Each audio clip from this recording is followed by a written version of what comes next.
Kristus, Shalom. Ibadah Minggu pagi ini akan dilayani oleh Ibu Pendeta Irene Monalisa Tetelepta SSI Teol, Gembala Sidang GKU Jemaat Depok 1.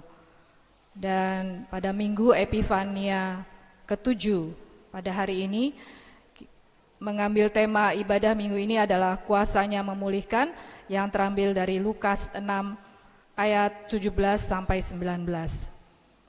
Mohon perhatian untuk beberapa himbauan untuk bisa menjaga ketertiban dan kenyamanan bersama dalam ibadah.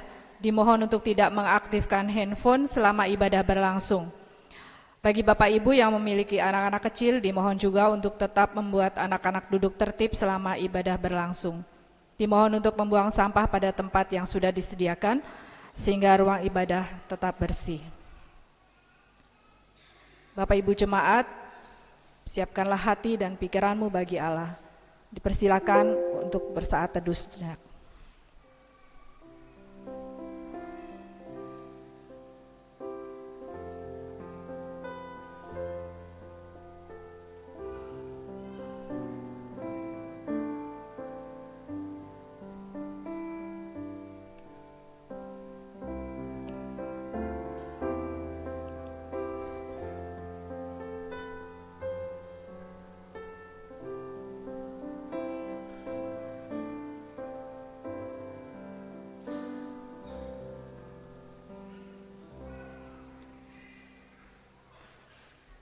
Saat teduh selesai, Bapak Ibu jemaat yang dikasihi Tuhan Yesus Kristus, kami undang untuk bangkit berdiri dan bersama-sama menyambut firman Tuhan. Kita bernyanyi bersama dari Kidung Keesaan 5, bait 1 dan 3, bagimu Tuhan nyanyianku.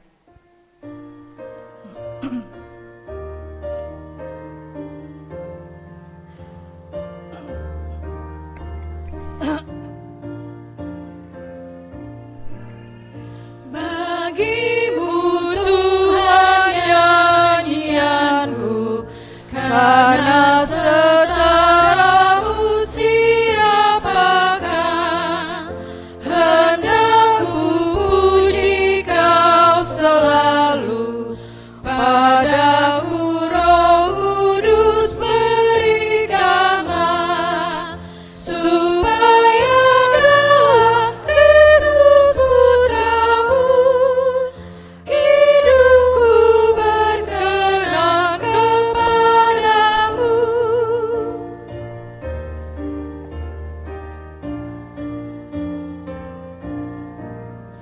Beri berkat-Mu Maha Tuhan, agar benar kudus pujianku, dan doa juga ku lakukan di dalam roh dan kebenaran-Mu. Jiwaku pun padamu bersyukur, bersama bala surga bermasmur. Jemaat yang dikasihi oleh Tuhan, mari kita memulai ibadah minggu pagi ini dengan bersama-sama kita mengaku bahwa pertolongan kita adalah dalam nama Tuhan yang menjadikan langit dan bumi, kasih setianya sampai selama-lamanya, dan yang tidak pernah meninggalkan perbuatan tangannya. Salam kepadamu dari segala orang kudus, anugerah Tuhan Yesus Kristus menyertai roh kamu. Sejahtera kita sekalian. Amin. Amin.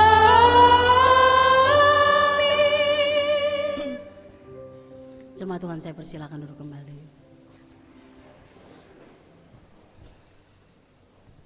Bapak Ibu jemaat, mendasari kebaktian kita pada hari ini, firman Tuhan mengatakan seperti yang tertulis dalam Lukas 6 ayat 19, yang bunyinya sebagai berikut. Semua orang banyak itu berusaha menyentuh dia, karena ada kuasa yang keluar dari dia dan menyembuhkan semua orang itu.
Kita merendahkan diri di bawah hukum Tuhan menurut Keluaran 20 ayat 1 sampai 17 sebagai berikut.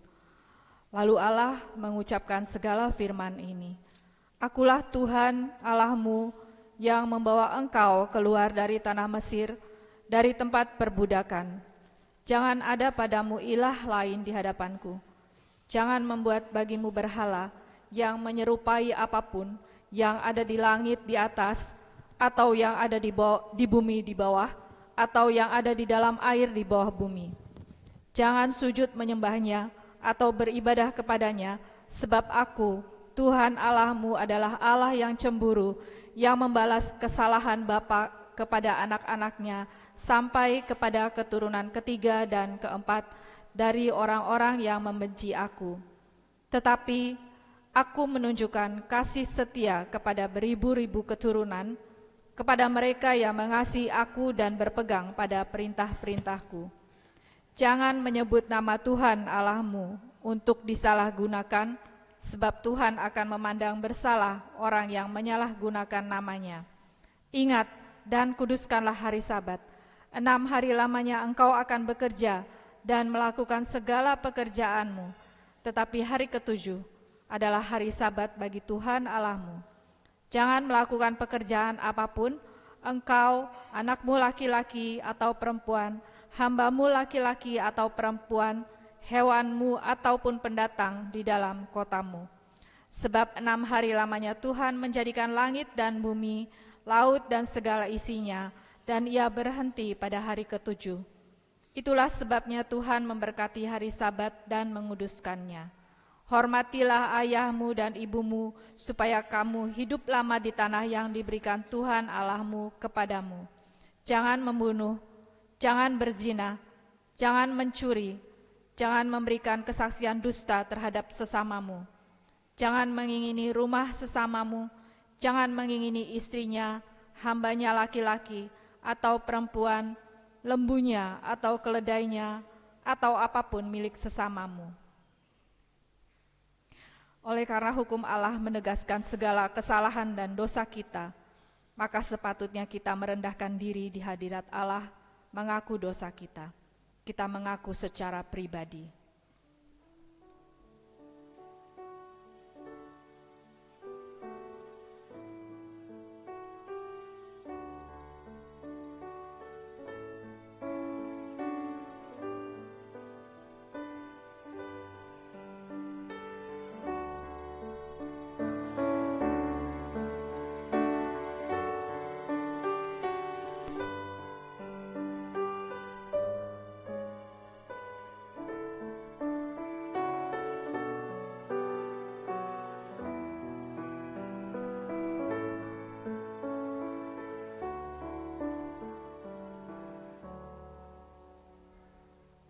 Marilah kita selaku gereja mengaku, Allah yang Maha Kudus, kami mengaku dosa dan kesalahan kami terhadap-Mu.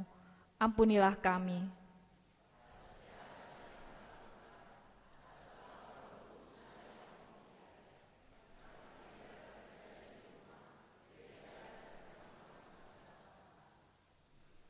Atas pikiran-pikiran yang tak benar, yang merusak hidup dan persekutuan kami.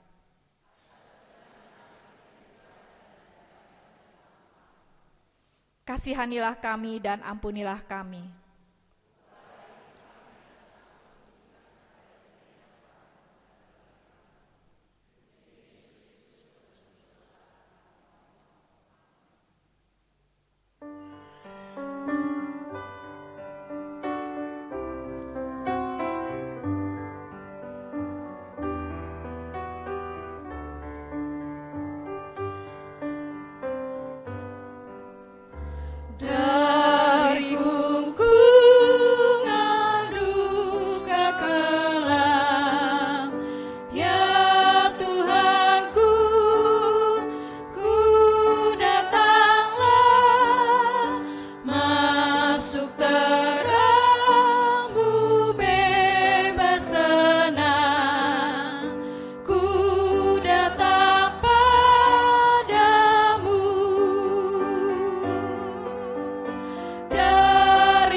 Mendengarkan berita anugerah Tuhan, saya mengajak jemaat yang bisa berdiri, mari kita berdiri.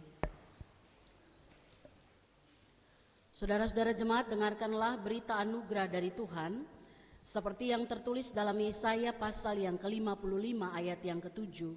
Demikian sabda Tuhan. Baiklah orang fasik meninggalkan jalannya dan orang jahat meninggalkan rancangannya. Baiklah ia kembali kepada Tuhan, maka Dia akan menyayanginya. Dan kepada Allah kita, sebab Ia memberi pengampunan dengan limpahnya.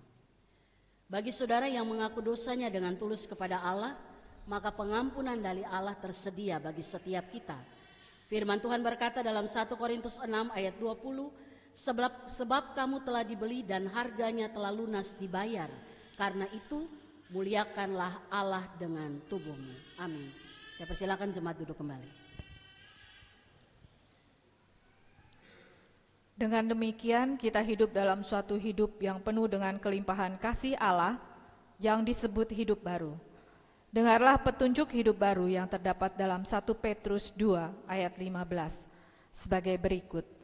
Sebab inilah kehendak Allah, yaitu supaya dengan berbuat baik kamu membungkamkan kepicikan orang-orang yang bodoh. Kiranya Roh Kudus menolong kita mewujudkan kemuliaan Allah. Amin.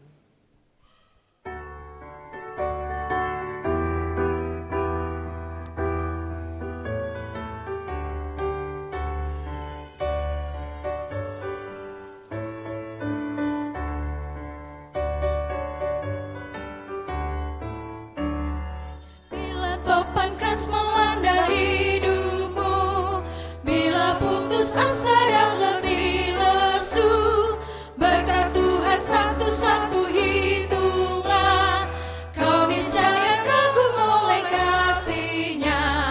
Berkat Tuhan mari hitunglah, kau kan kagum oleh kasih-Nya. Berkat Tuhan mari hitunglah, kau niscaya kagum oleh kasih-Nya.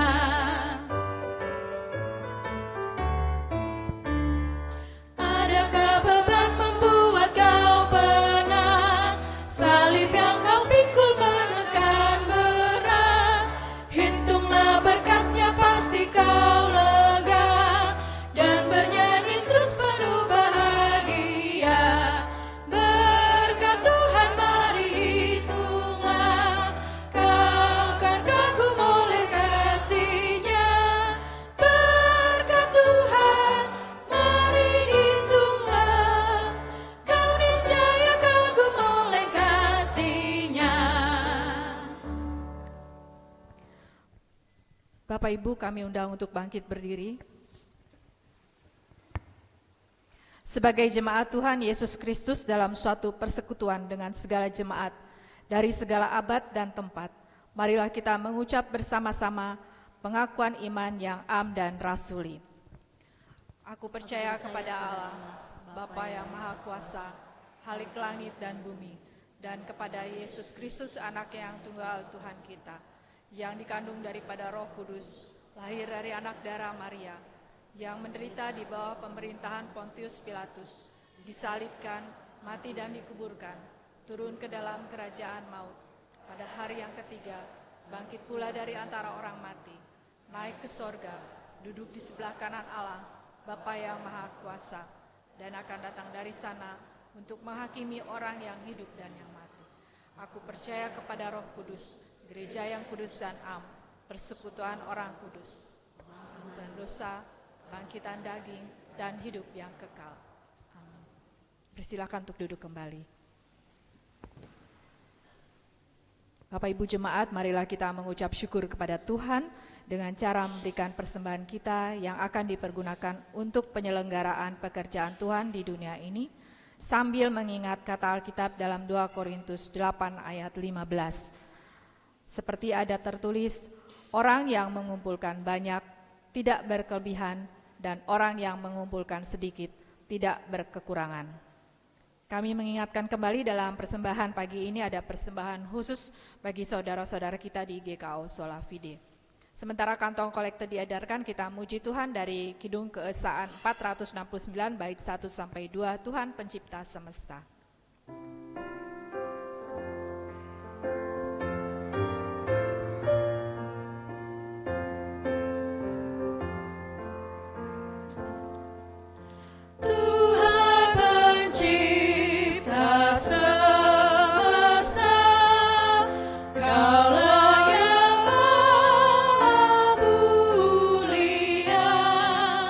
Sungguh besar karunia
kita berdoa menyerahkan persembahan.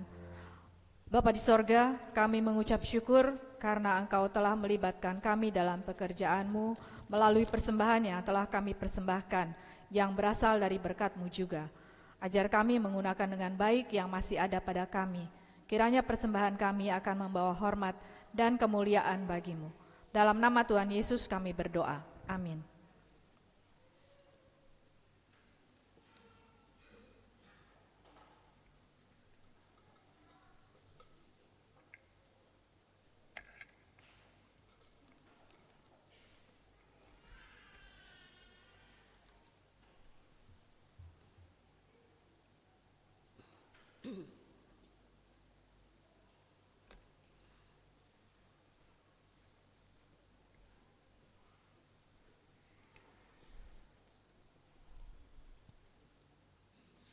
Jemaat yang dikasihi oleh Tuhan, mari kita siapkan hati kita untuk mendengarkan firman Tuhan. Kita naikkan pujian Kidung Keesaan 493 bait 1 dan 2.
Kita berdoa.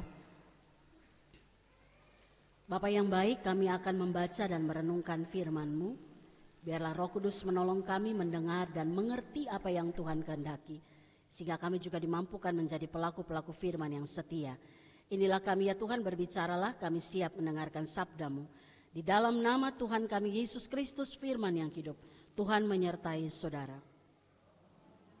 Engkau. Amin. Jemaat Tuhan, mari kita siapkan bacaan firman Tuhan. Pagi ini kita akan baca bersama dari Injil Lukas pasal yang ke-6. Lukas 6, kita baca 3 ayat, ayat 17, 18, dan 19.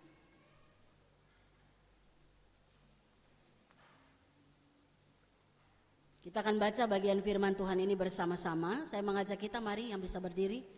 Kita berdiri dan kita baca bagian perikop ini. Dari Lukas pasal yang ke-6 ayat 17 sampai dengan ayat yang ke-19. Di bawah judul perikop Yesus mengajar dan menyembuhkan banyak orang. Kita baca bersama demikian firman Tuhan. Lalu ia turun dengan mereka dan berhenti pada suatu tempat yang datar. Di situ ada sejumlah besar muridnya dan banyak orang lain dari seluruh Yudea, Yerusalem, dan daerah pantai Tirus dan Sidon. Mereka datang untuk mendengarkan Dia dan untuk disembuhkan dari penyakit mereka. Mereka yang menderita karena roh-roh jahat pun disembuhkan. Semua orang banyak itu berusaha menyentuh Dia karena ada kuasa yang keluar dari Dia dan menyembuhkan semua orang itu. Demikianlah firman Tuhan. Terpujilah Tuhan Yesus Kristus. Yang berbahagia atau yang diberkati adalah mereka yang mendengarkan firman Allah dan yang memeliharanya. Haleluya. Haleluya, haleluya, haleluya.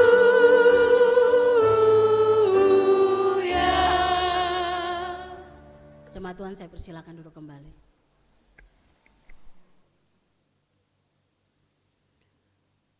Saya percaya Bapak Ibu sehat. Ya karena sehat makanya melangkah ke sini kan, datang dalam ibadah minggu pagi ini. Shalom Bapak Ibu Saudara. Puji Tuhan, pagi ini kita akan kembali merenungkan firman Tuhan dengan tema kuasanya memulihkan. Bapak Ibu kalau perhatikan tema ini kita ngerti ya maksudnya ya. Katanya di situ adalah Tuhan. Jadi kuasa Tuhan memulihkan. Kalau bicara memulihkan atau pemulihan, itu berarti kita membahas tentang sebuah proses yang dialami atau sebuah proses mengembalikan sesuatu atau seseorang kepada keadaan semula yang tentunya itu lebih baik, keadaan yang lebih baik. Dan semua kita menjalani yang namanya proses pemulihan di dalam hidup kita dalam semua area. Saya catat ada 4 area yang biasanya kita jalani, semua orang alami bagian itu. Yang pertama, ada orang yang membutuhkan pemulihan secara fisik atau jasmani. Jadi pemulihan itu bicara tentang tadinya kita ada di posisi ini, kemudian tiba-tiba kita harus ada di sini dan pulih itu artinya dikembalikan pada posisi semula. Gitu ya. Nah, pemulihan fisik bicara tentang awalnya kita sehat, lalu tiba-tiba kita sakit. Pulih berarti kita kembali sehat. Caranya ada, yaitu dengan kita berobat. Betul ya? Kalau berobat maka sembuh. Bapak Ibu pernah sakit? Pernah, berarti semua pernah mengalami pemulihan dari secara fisik. Betul ya? Saya mau tanya, sakit itu enak gak? Tidak enak. Gak enak kan? Kita gak bisa lakukan aktivitas dengan baik. Ya, sakit itu sangat tidak enak. Makanya orang yang sakit yang dia butuhkan cuma satu. Apa itu? Sembuh. Tapi saya mau tanya Bapak Ibu, kira-kira ada nggak orang yang sakit nggak pengen sembuh? Ada nggak orang yang sakit nggak pengen sembuh? Yakin? Mungkin saja ada, kita nggak tahu, mungkin bukan kita ya. Mungkin ada orang yang sakit nggak pengen sembuh. Tapi keinginan yang seperti ini tidak wajar. Betul ya? Karena kalau orang dia normal, kalau dia sakit pengennya sembuh. Itu bicara pemulihan fisik atau pemulihan secara jasmani. Semua orang yang sakit pengen dikembalikan pada posisi semula, yaitu dia sembuh. Tapi ada juga yang namanya pemulihan secara mental atau emosional. Nah biasanya ini orang-orang yang mengalami trauma dalam kehidupannya. Ya. Contoh yang paling sering dan saya kira kita alami itu gitu ya, terlepas dari orang jauh atau orang dekat, kita mengalami trauma kehilangan orang-orang yang kita cintai melalui peristiwa kematian.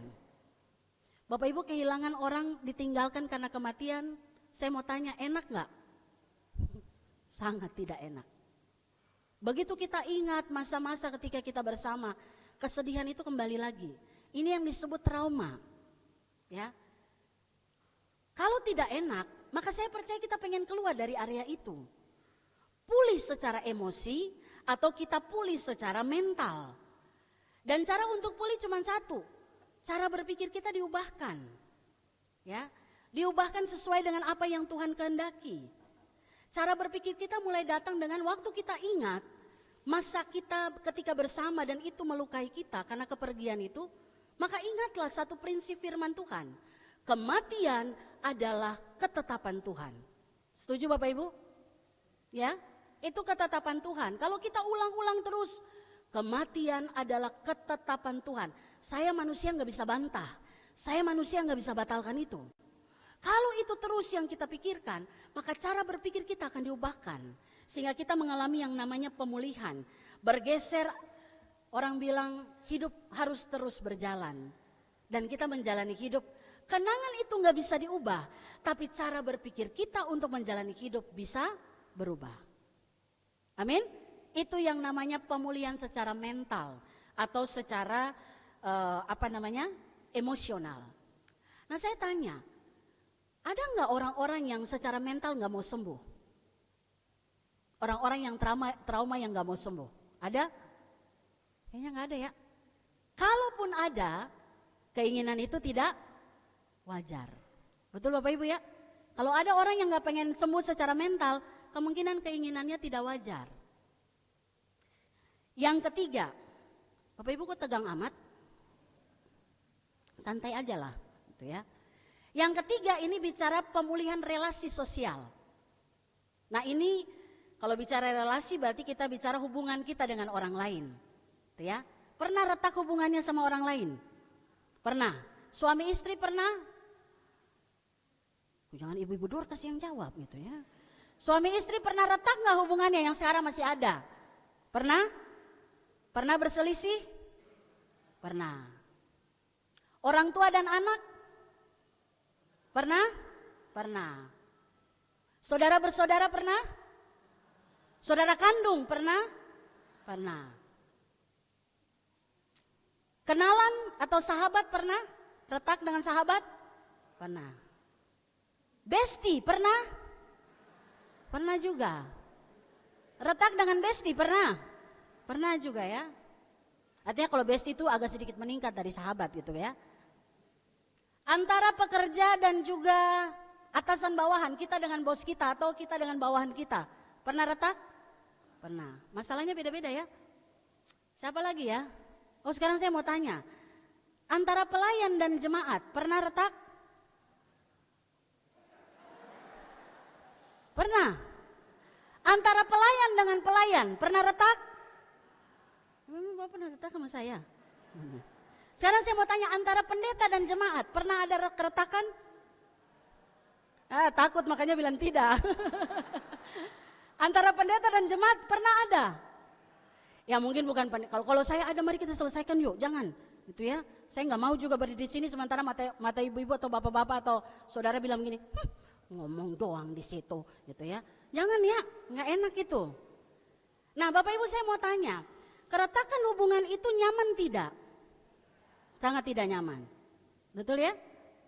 Kalau retak pendeta dan jemaat kelihatan banget tuh. Begitu salam presbiter, jemaatnya keluar sana. Tapi saya nggak bilang yang keluar sana retak sama saya ya. Enggak, gitu ya. Bisa aja keluar sana gitu kan. Kenapa? Nggak mau salaman sama pendetanya. Khotbahnya nyinggung. Ada ibu-ibu yang bilang ini, Ibu pendeta kok tahu kalau saya punya masalah? Kenapa? Tadi Ibu pendeta bilang di mimbar, siapa yang tahu masalahmu? Gitu ya. Ya sampai Tuhan lagi bicara secara khusus buat kita nggak tahu. Ya. Nah ada juga yang retak. Dalam hal relasi antara pelayan dan umat. Keretakan itu tidak enak. Makanya butuh yang namanya pemulihan. Cara pulih bagaimana? Ikut tahapannya. Ya. Firman Tuhan bilang begini. Kalau salah, tegur 4 mata. Ya kan? Bapak Ibu saya bisa salah. Yakin sekali pendetanya benar ya.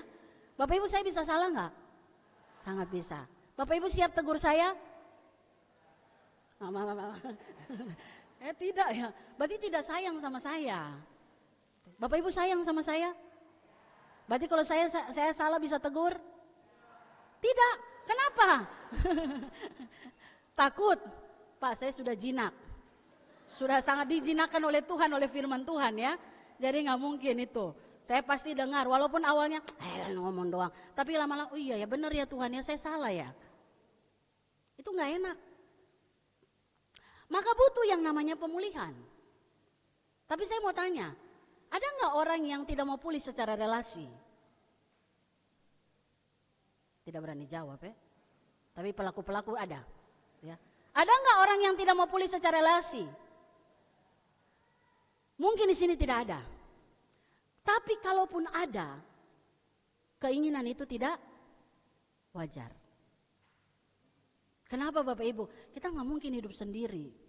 Bayangin kalau saya retak relasinya dengan keluarga saya misalnya, sama suami saya. Bisa ranjang itu.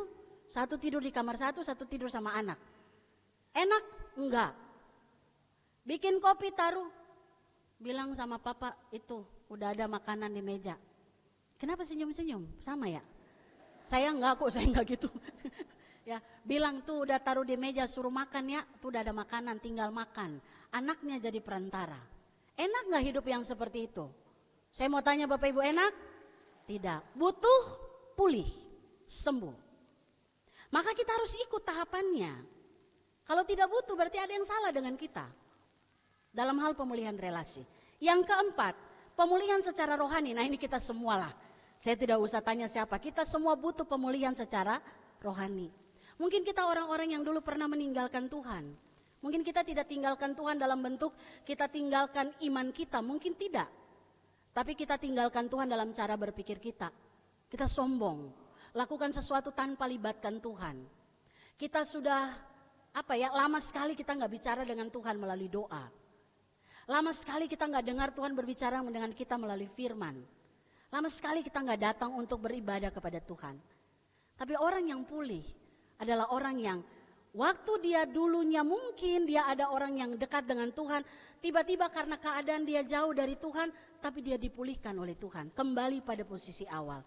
Dia mengalami pemulihan bersama dengan Tuhan. Enak kita hidup jauh dari Tuhan? Enak gak Bapak Ibu? Tidak. Tapi ada orang yang pengen hidup jauh dari Tuhan? Ada? Kemungkinan ada, nggak ada di sini ya. Tapi kemungkinan ada. Tapi saya mau bilang, keinginan hidup jauh dari Tuhan itu tidak wajar. Alasannya jelas, kita butuh Tuhan. Kita butuh kasih-Nya. Kita butuh pengampunannya. Kita butuh petunjuk-Nya bagi kita. Bagaimana kita hidup benar di hadapan Tuhan. Bahkan semua orang butuh perlindungan dari Tuhan. Dari 4 area ini, ada yang butuh pemulihan, fisik, emosi, mental, relasi, dan juga rohani. Saya percaya kalau kita coba refleksikan dalam kehidupan kita, mungkin kita butuh dipulihkan oleh Tuhan. Maka hari ini firman Tuhan memberikan jawaban bagi kita. Bagaimana caranya kita bisa pulih? Bagaimana caranya kita bisa sembuh? Ada 3 langkah. Dari bacaan ini kita belajar. Yang pertama, 3 tahap bagi kita menjalani proses pemulihan dengan kuasa Tuhan. Untuk pulih baik secara fisik, mental, relasi maupun rohani, langkah pertama yang kita harus lakukan adalah datang kepada Tuhan. Amin. Datang sama Tuhan. Datang kepada Tuhan. Bapak Ibu perhatikan ya bacaan kita tadi ayat 17. Di situ dibilang begini. Lalu ia di sini Yesus turun dengan mereka dan berhenti pada suatu tempat yang datar. Di situ ada sejumlah besar muridnya dan banyak orang lain dari seluruh Yudea, Yerusalem dan daerah pantai Tirus dan Sidon. Bapak Ibu nama-nama yang disebutkan daerah-daerah ini jauh sekali dari Galilea. Tapi perhatikan, orang-orang itu butuh sesuatu, mereka butuh sembuh. Dan mereka berani melangkah dari tempat yang jauh. Datang ke Galilea. Bukan untuk main-main. Bukan untuk healing-healing. Jalan-jalan gitu ya. Tapi mereka datang untuk berjumpa dengan Yesus. Kalau mereka gak datang, mereka gak mungkin pulih. Makanya mereka melangkah dan datang ke tempat itu. Mereka datang ke Galilea. Padahal mau dibilang, mereka cuma mendengar gitu ya apa yang Yesus lakukan. Yesus melakukan mujizat paling banyak itu di daerah Galilea. Itu tempat lokal gitu ya. Dia lakukan secara lokal tapi pengaruhnya sampai ke Yerusalem, Yudea, daerah Tirus dan Sidon, Palestina Raya.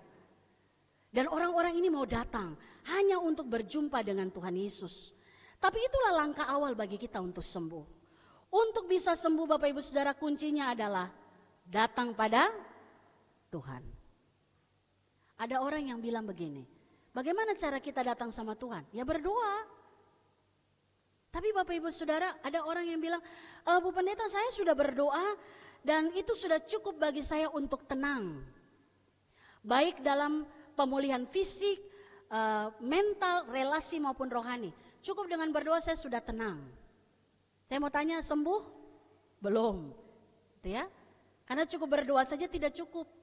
Itu ibarat begini Bapak Ibu. Saudara, kita datang ke dokter gitu ya. Terus dokter tanya ada apa, kita sampaikan keluhan, tiba-tiba dokter bilang, oh ini kamu harus lakukan satu tindakan medis yang khusus karena ada mungkin indikasi terkena penyakit yang penyakit yang cukup serius. Ya. Kamu terkena penyakit yang serius, kamu harus lakukan tahapan-tahapan pengobatan. Bapak Ibu siapapun orangnya, ya, kalau dengar kita divonis dokter sakit, pasti sedih. Mungkin kita pulang, kita berdoa, Tuhan tolong saya. Setelah itu tidak cukup, kita telepon orang-orang terdekat kita mungkin ya.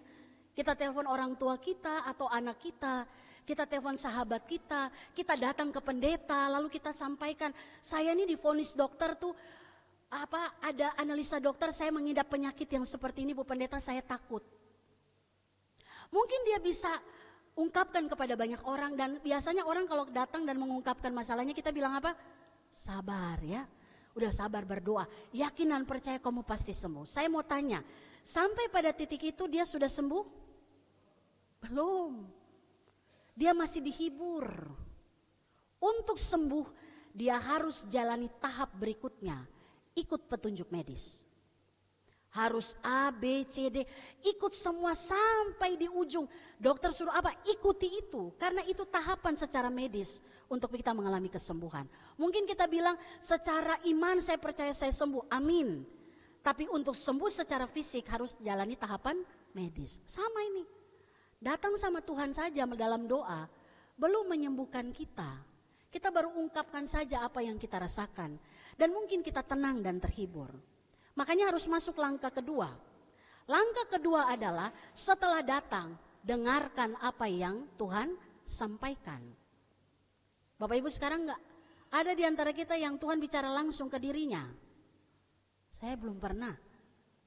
Saya tanggal 3 Februari kemarin 23 tahun jadi pendeta. Belum pernah sedetik pun, sekecil pun saya dengar suara Tuhan bicara di telinga saya. Mungkin itu saat bicara mungkin saya pingsan kali ya. Ya, karena tidak ada lagi yang kayak begitu. Tuhan bicara full melalui firman-Nya. Maka datang saja tidak cukup, butuh firman Tuhan yang menolong kita untuk mengubah cara berpikir kita. Bapak Ibu perhatikan tadi dalam ayat 18. Di situ dikatakan mereka datang untuk mendengarkan Dia dan untuk disembuhkan dari penyakit mereka. Mereka yang menderita karena roh-roh jahat pun disembuhkannya. Mereka nggak datang, mereka nggak mungkin sembuh. Tapi tidak hanya datang saja, mereka dengarkan apa yang Yesus ajarkan. Artinya Bapak Ibu Saudara, kalau kita perhatikan beberapa mujizat yang dilakukan oleh Tuhan Yesus, Yesus tidak hanya orang datang kepada Yesus, tapi mereka dengar perintah Yesus. Masih ingat seorang yang lumpuh, Yesus bilang apa? Angkatlah tilammu dan berjalanlah. Dia dengar perintah itu, dia lakukan dan dia berjalan. Kepada seorang perwira yang waktu dia datang ke Tuhan dia bilang, Tuhan anakku sakit. Ada yang di bagian lain bilang, Tuhan ini salah satu bawahanku sakit. Yesus bilang saya akan datang. Gak usah Tuhan, ngomong dikit aja. Maka saya percaya dia akan sembuh. Lalu Tuhan katakan pulanglah, dia akan sembuh. Dan itu terjadi. Tapi harus dengar firman Tuhan. Tuhan katakan kamu sembuh maka kamu pasti sembuh.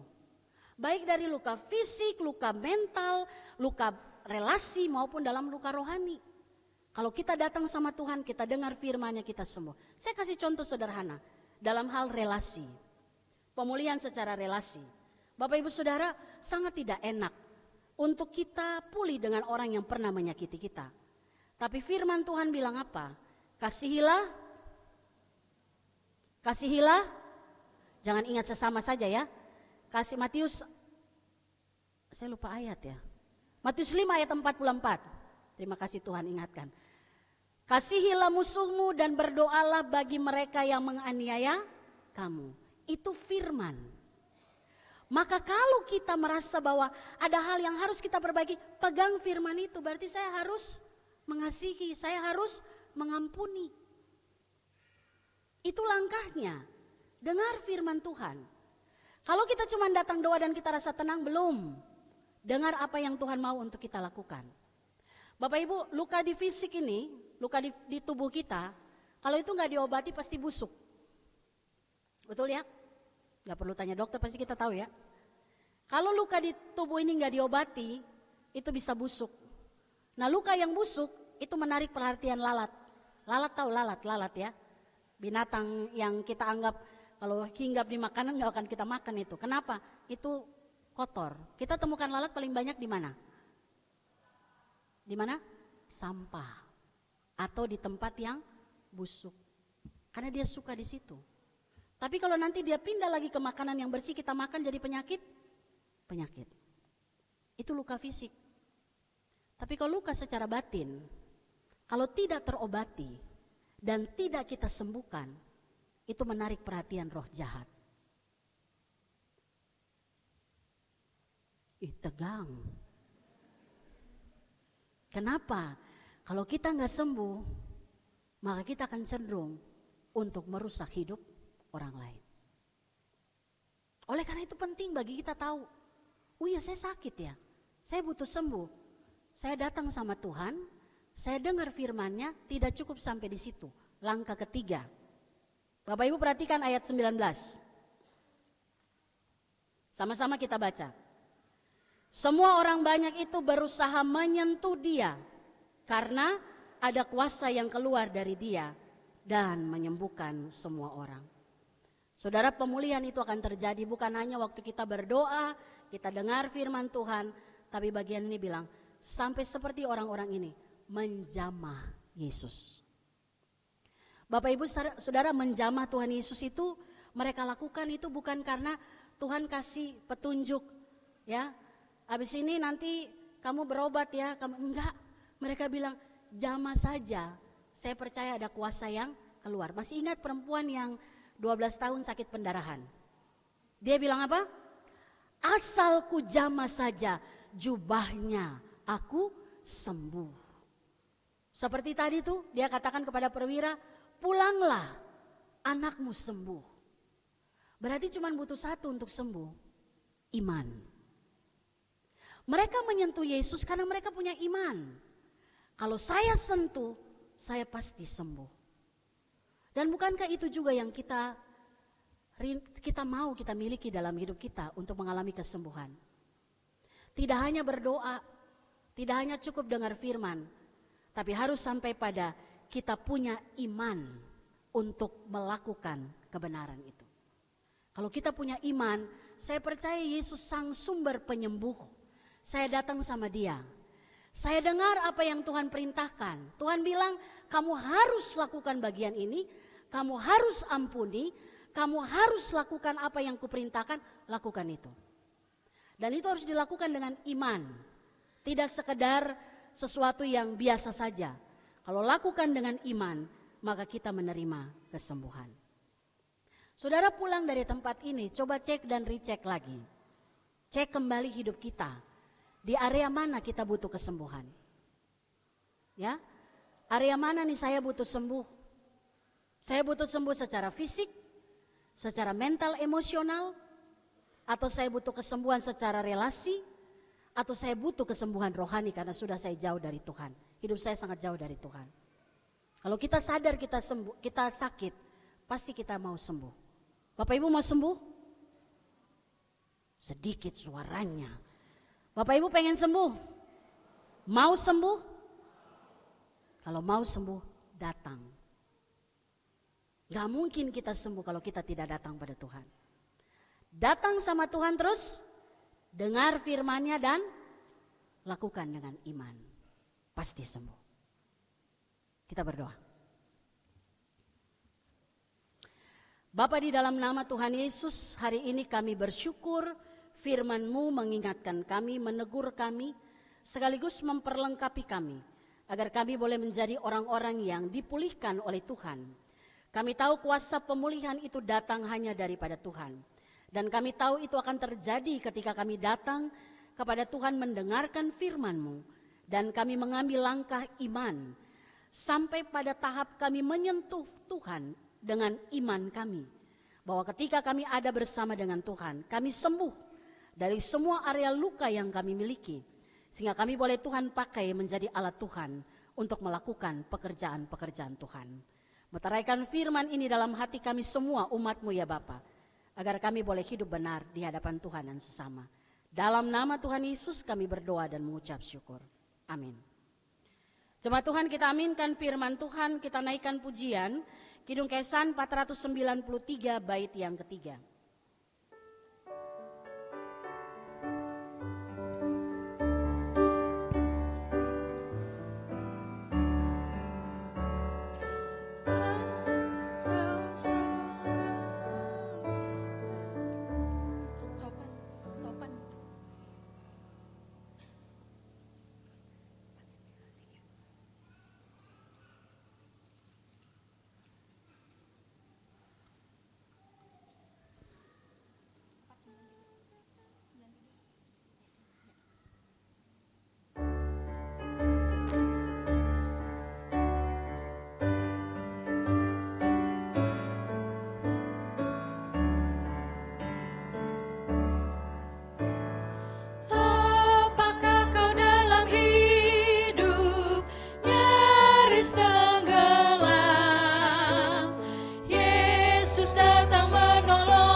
Masuk dalam doa syafaat, mari kita satukan hati kita dan menaikkan pergumulan kita. Kita berdoa. Bapa, kami bersyukur untuk kesempatan baik Tuhan beri bagi kami. Kami ada dalam persekutuan kasih saudara bersaudara di dalam Tuhan. Kami percaya bahwa setiap hal yang boleh kami lakukan di tempat ini menjadi persembahan yang berkenan di hadapan Tuhan. Ketika kami bawa pujian penyembahan kami dengan hati yang tulus di hadapan Allah. Kami berdoa menyatukan hati kami hari ini ya Tuhan. Berdoa secara khusus bagi beberapa keluarga dalam jemaat Tuhan di tempat ini. Kami doakan keluarga Bapak Yakonias Marwanaya, keluarga Bapak Robinson Tahalea, keluarga Ibu Maria Mutena, keluarga Bapak Fedians Marwanaya, keluarga Bapak Tommy Franciscus Rumengan, keluarga Bapak Jondri Tahalea, keluarga Bapak Saibun Sitorus, keluarga Bapak Hari William Laisina, keluarga Bapak Jimmy Julian Dika Tarlim Stamara, dan keluarga Bapak Tomser Sitanggang. Berkati 10 keluarga yang kami bawa dalam doa pagi hari ini. Tuhan mengenal setiap keluarga dengan apa yang digumuli. Kami berdoa jikalau ada keretakan-keretakan dalam kehidupan bersama keluarga, kami percaya pemulihan Allah boleh terjadi. Kami doakan seluruh pergumulan baik persoalan ekonomi, persoalan masa depan anak-anak, kami imani ketika kami bawa kepada Tuhan di dalam iman, Tuhan menjawab setiap seru doa keluarga-keluarga yang kami bawakan dalam doa. Kami doakan masa depan anak-anak mereka, Tuhan berkati, dan kami imani Tuhan siapkan masa depan yang terbaik. Terima kasih Bapa. Kami doakan 10 keluarga dalam jemaat-Mu di tempat ini ke dalam tangan pengasihan Tuhan. Kami juga berdoa ya Bapa, bagi seluruh pelayan Tuhan dalam gereja-Mu di tempat ini, baik majelis jemaat beserta keluarga, para pekerja gereja beserta keluarga, pengurus komisi beserta keluarga, pengasuh sekolah minggu, pengajar rentar, pemandu, dan pemusik, seluruh pelayan Tuhan dalam gereja-Mu di tempat ini yang melayani hari Minggu ini bersama keluarga masing-masing. Tuhan, kami serahkan seluruh hidup hamba-hamba-Mu ini ke dalam tangan pengasihan Tuhan. Biarlah kami semua menjadi teladan iman di tengah kehidupan umat-Mu, menjadi pelaksana pertama kebenaran firman Allah yang kami dengarkan dan kami lakukan itu dalam hidup kami. Sehingga impartasi kasih Allah itu mengalir dalam setiap pelayanan yang boleh dilakukan oleh para pelayan-Mu. Kami berdoa juga Tuhan bagi pergumulan umat-Mu Jemaat Tuhan yang sedang mencari pekerjaan, yang bergumul dengan persoalan ekonomi, Tuhan pulihkan. Yang juga bergumul dengan pasangan hidup, Tuhan juga berkati. Secara khusus anak-anak kami, biarlah segala keputusan-keputusan yang mereka ambil, semuanya melibatkan Tuhan dalam kehidupan masa depan mereka. Bahkan kami doakan anak-anak kami yang telah meninggalkan iman di dalam Kristus Yesus. Ya Tuhan, kami tetap mendoakan anak-anak kami, saudara-saudara kami. Satu hal yang kami percaya, Tuhan mengasihi mereka. Satu waktu yang Tuhan berikan, mereka boleh dengan mulut menyatakan Yesus Kristus adalah Tuhan. Percaya bahwa Engkaulah satu-satunya Allah di dalam kehidupan mereka secara pribadi. Terima kasih Tuhan. Kami juga berdoa bagi keluarga yang mendambakan keturunan, ibu-ibu yang sedang mengandung. Tuhan memberkati, biarlah dalam kehidupan keluarga kami tetap percaya bahwa ketika Tuhan mempercayakan kehadiran seorang anak, Tuhan memberikan masa depan yang terbaik dan Tuhan mencukupkan apa yang menjadi kebutuhan mereka. Kami doakan juga jemaat yang saat ini sedang sakit dan berada dalam proses pemulihan. Kami doakan Ibu Lemina Turnip Sihaloho, Ibu Supartina Makatipu, Ibu Siti Sudarsi Tukiar, Ibu Yuliana Siwu, Ibu Adriana Yiska, Sri Suhartika, Ibu Manjali Garyumose, Ibu Fitria Ningsih, Ibu Fransina Mairuhu, Bapak Hari Laisina, Bapak Ruslan Yudiseno, Saudara Gustaf Anmama, anak Henok Saro, Sisoki, Gea, dan Ibu Lisa Susanti. Berkati ya Tuhan saudara kami, anak kami, orang tua kami yang saat ini sedang sakit. Ketika mereka sedang menjalani proses pengobatan, Tuhan berikan kekuatan iman. Dan kami boleh berkata dalam iman mereka sudah sembuh di dalam nama Tuhan Yesus. Dan mengimani sungguh ya Tuhan bahwa melalui penyembuhan yang Tuhan berikan, mereka boleh menyaksikan kuasa mujizat kesembuhan itu bagi kehidupan orang lain. Kami juga berdoa bagi jemaat yang bersuka cita karena berulang tahun di minggu ini. Kami doakan saudara Krisya, Mark, Beto, Desiwarisa, Bapak Fedian, Marwanaya, Ibu Marta, Magdalena, Lordi, Erlando, Elbert, Tahalea, Saudari Listarini, Sunario, Parto, Sujono, Ibu Petra, Eli, Ernawati, Marwanaya, Filemon, Adiel, Talaen, Saudara Gustaf, Anmama, Semsif, Gilbert, Giovanni Sumlang, Bapak Tommy, Franciscus Rumengan, Heavenly Sirapati, Esra Antika Ulinta Sinurat, Ibu Dece Erna Mantiri Sudarno, dan Saudari Sarah Febriana Harahap. Berkati ya Tuhan ke-14 saudara kami, bahkan mungkin juga orang tua kami, keluarga kami yang juga bersuka cita karena pertambahan setahun usia. Biarlah dengan bertambah setahun usia, damai sejahtera Tuhan turun atas kehidupan mereka. Dan boleh menyadari bahwa Tuhan masih berikan kesempatan untuk melakukan pekerjaan Tuhan.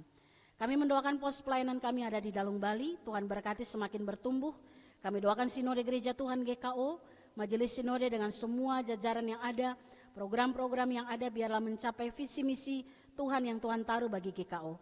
Secara khusus persiapan Tuhan untuk sidang Sinode yang ke-11, Tuhan juga berkati. Dan kami juga berdoa Tuhan bagi bangsa dan negara kami, kota Depok di mana kami ada, seluruh pemerintah kami, berkati mereka ya Bapa. Agar semua keputusan kebijakan yang diambil untuk kepentingan banyak orang, bukan kepentingan pribadi ataupun kepentingan golongan, tapi ada kesejahteraan, ada damai sejahtera Tuhan yang juga ada secara khusus kota Depok di mana kami ada, berkati ya Tuhan. Pagi ini kami juga berdoa bagi salah satu suku yang terabaikan. Kami doakan orang Bungku yang berada di Sulawesi. Biarlah Tuhan berkati mereka agar dapat mendengarkan Injil dengan baik melalui kegiatan penginjilan, bahkan juga kesaksian dari orang Bungku yang sudah bertobat dan mengalami pengalaman rohani secara pribadi. Kami doakan agar mereka dibebaskan dari segala praktek-praktek animisme dan mereka boleh mendengarkan kabar baik keselamatan di dalam Kristus. Bahkan berdoa Tuhan untuk para pelayan Tuhan, para penginjil yang ditugaskan atau yang diutus untuk melayani suku Bungku. Biarlah mereka juga melakukan segala sesuatu dengan pertolongan Tuhan. Ini doa kami pagi hari ini ya Bapa. Semua kami yang hadir dalam ibadah minggu pagi ini pulang dengan berkat Tuhan. Karena kami imani sungguh ya Bapa, kami datang dengan bersyukur kepada Tuhan. Maka kami pulang dengan membawa berkat-Mu di dalam seluruh keberadaan hidup kami. Di mana kami boleh menjadi berguna bagi Tuhan dan sesama. Ini doa kami ya Bapa. Ampuni salah dosa kami ya Tuhan. Kami bawa doa ini hanya di dalam satu nama, Tuhan kami Yesus Kristus Allah kami yang hidup, yang sudah mengajarkan kami berdoa bersama demikian. Bapa kami yang di sorga, dikuduskanlah nama-Mu, datanglah kerajaan-Mu, jadilah kehendak-Mu di bumi seperti di sorga. Berikanlah kami pada hari ini makanan kami yang secukupnya, dan ampunilah kami akan kesalahan kami, seperti kami juga mengampuni orang yang bersalah kepada kami. Dan janganlah membawa kami ke dalam pencobaan, tapi lepaskanlah kami daripada yang jahat. Karena Engkau yang empunya kerajaan dan kuasa dan kemuliaan sampai selama-lamanya. Amin. Jemaat Tuhan, kita akan mengakhiri ibadah ini. Saya mengajak kita untuk berdiri. Kita naikkan pujian Kidung Kesan 544, bait 1 dan 2, dan bait 3 kita nyanyikan setelah menerima berkat Tuhan.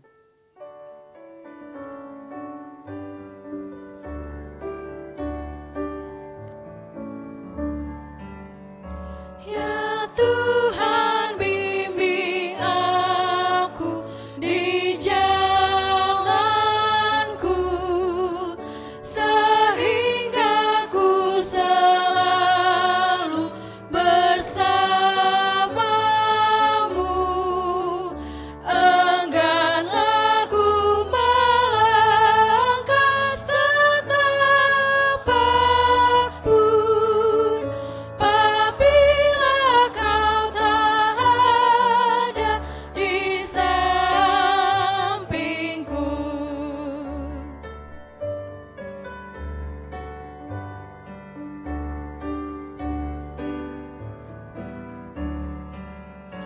Lindungilah hatiku di rahmat-Mu, dan buatlah batinku tenang teduh. Dekat kaki-Mu saja ku mau rebah, dan tidak ragu-ragu ku berserah.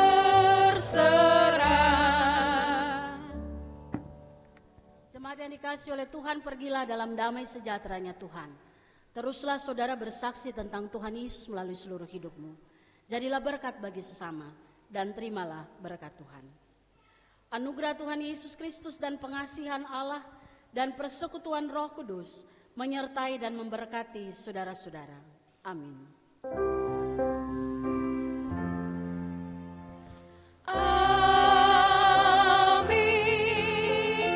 amin,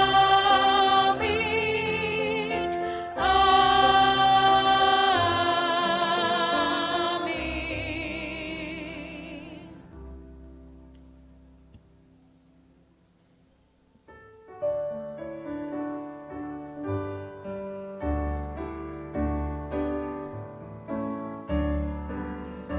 Dan bila aku rasa kuasa-Mu,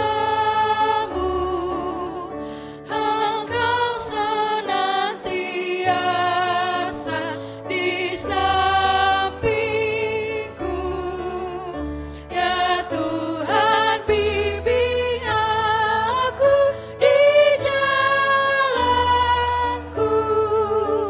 sehingga ku selalu bersamamu.